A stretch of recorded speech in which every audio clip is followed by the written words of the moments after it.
আমি চলে এসেছি রাজশাহী ভার্সিটিতে আইসক্রিম খেতে। চলেন আজকের ভিডিওটা খুব ইন্টারেস্টিং, সো শুরু করা যাক। প্রোগ্রামে যাওয়ার জন্য রেডি হয়েছি এবং গাড়িতে উঠবো। এই সময় আমার ফোনে কল আসে, আর এই কলটা আমার আজকের সারা দিনের আনন্দটাকে মাটি করে দেয়। আমি একটুতে ভীষণ হাসি খুশি, মানে অনেক আনন্দ করতে পছন্দ করি, কিন্তু আমার মুখের হাসি যেন আমার সহ্যই হয় না। যাই হোক, মনটাকে শান্ত করে চলে যাচ্ছিলাম প্রোগ্রামে। আর যাওয়ার পরই আমার শতাব্দী আপুর মুখটা দেখে যেন ভালো লাগছিল, ভীষণ সুন্দর লাগছে মেয়েটাকে। আর সবচেয়ে বড় কথা, এখানে একটা লেডি ফটোগ্রাফার ছিল, আর তার ফটোগুলো ওয়াও, মাশাআল্লাহ। আসলে মেয়েরা সবই পারে, মেয়েদের অনেক ট্যালেন্ট যদি সেটা কাজে লাগাতে পারে।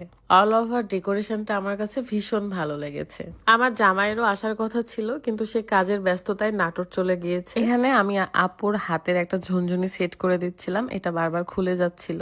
এন্ড মাশাআল্লাহ, আপুকে হোয়াইট কালার এই লেহেঙ্গাতে এত সুন্দর লাগছে। এন্ড আজকেও আমি আমার পছন্দের একটা শাড়ি পরেছি, এটা কিন্তু আনজারার শাড়ি। এই যে সুন্দরী ম্যাডাম আমার তিথি আপু, এত সুন্দর লাগছিল। আল্লাহ ফ্যামিলির প্রত্যেককেই খুবই সুন্দর। এখানে সবার হাতে একটা করে ছোট ছোট ব্যানার ছিল এবং সেখানে লেখা ছিল ভাই জিতছেন, কিংবা টাকা ছাড়া বউ ছাড়বো না, এরকম অনেক কিছু লেখা ছিল, যেগুলো ছোট ছোট বাচ্চাদের হাতে।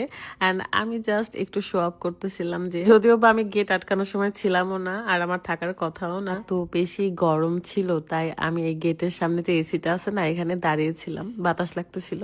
বর যেহেতু আর কিছুক্ষণের মধ্যে চলে আসবে, বইয়ের কাছে আর আসতে পারবো না, অনেক গ্যাঞ্জাম হয়ে যাবে, তাই বইয়ের সাথে ইচ্ছে মতন ছবি, টিকটক ভিডিও এগুলো করে নিচ্ছি। এরপর দেখি জামাই আদরের জন্য কত স্পেশাল স্পেশাল খাবার রান্না করা হয়েছে। আজ তো একটা খাসি, গোটা গোটা মুরগি।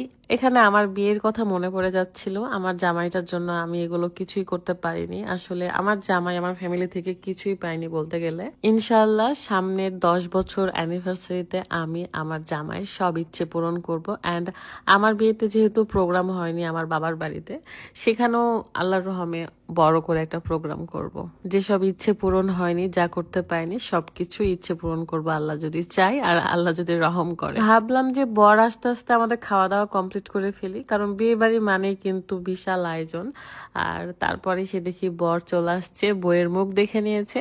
আমাদের দুলাভাই ভীষণ লাজুক লাগতেছিল, যদিও বা আজকে একটু লজ্জা পাবে, স্বাভাবিক। এদিকে শম্পা আপু পান খাচ্ছিলেন, পানের বোটানে বসেছিল, মানে কত পানখোর ভাবেন। আমাদের আপু এবং দুলাভাইয়ের জন্য সবাই দোয়া করবেন, যেন তারা তাদের জীবনে অনেক অনেক ভালো থাকতে পারে। এখানে বউকে নতুন আরো গহনা পরিয়ে দেওয়া হচ্ছিল, এন্ড সেখানে আমি বসে বসে এগুলো দেখছিলাম। কি আর করবো, এত গরম ছিল। আর বেশিক্ষণ ওয়েট না করে আমরা বের হয়ে পড়ি, কারণ এত বেশি অস্থির লাগতেছে। বিদায় বেলা আমার থাকার খুব ইচ্ছে ছিল, কিন্তু বিদায় বেলাতে থাকলে আমার কান্নাকাটি পাইতো, জন্য আমি আর থাকিনি। আর এগুলো হচ্ছে বইয়ের সব সুন্দরী সুন্দরী বান্ধবী। ভাবছিলাম এখান থেকে বের হয়ে আমরা একটু রাজশাহী ভার্সিটিতে যাব, এবং তৌফিক ভাইয়ার ফুল ফ্যামিলি ছিল।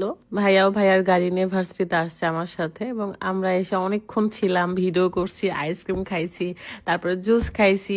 এখন রাজশাহী ভার্সিটি পুরো ফাঁকা, কারণ ঈদের চতুর্থ দিন, এন্ড সবাই যে যার গ্রামে কিন্তু ঈদ করতে গেছে, শুধু আমরাই থেকে গেছি। অনেকেই আবার আছে যারা মেনে নিতে পারে না, বিথিত বাহিরের মেয়ে, রাজশাহীর স্থানীয় নয়।